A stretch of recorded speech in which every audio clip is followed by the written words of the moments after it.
Hello দর্শক, অলিম্পিকের ফুটবলে চলছে লড়াই। আর্জেন্টিনার কোপা আমেরিকার ফাইনাল জিতলেও অলিম্পিকে গ্রুপ পর্বে প্রথম ম্যাচ হারায় ঘোর বিপাকে পড়েছে কোয়ার্টার ফাইনালে।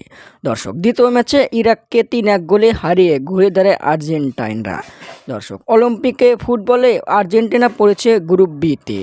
গ্রুপ বিতে রয়েছে আর্জেন্টিনা, মরক্কো, ইউক্রাইনে ও ইরাক। দর্শক, গ্রুপ বির পয়েন্ট এলোমেলো, 4 দলেরই অলিম্পিকের কোয়ার্টার ফাইনাল খেলার সুযোগ রয়েছে। গ্রুপ বিতে 4 দলই একটা করে ম্যাচ জিতেছে আর একটা করে ম্যাচ হেরেছে। দর্শক, 4 দলের পয়েন্ট সমান হলেও আর্জেন্টিনা রয়েছে শীর্ষে। দর্শক, গ্রুপ পর্বে শেষ ম্যাচে আগামী 30 জুলাই 9টায় মুখোমুখি হবে আর্জেন্টিনা ইউক্রাইন। ইউক্রাইনের বিপক্ষে ম্যাচ হারলেই বিদায় হতে হবে অলিম্পিক থেকে।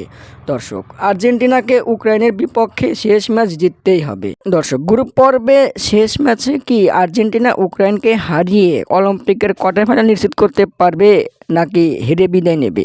আপনাদের মতামতকে কমেন্টের মাধ্যমে জানিয়ে দিন। ধন্যবাদ।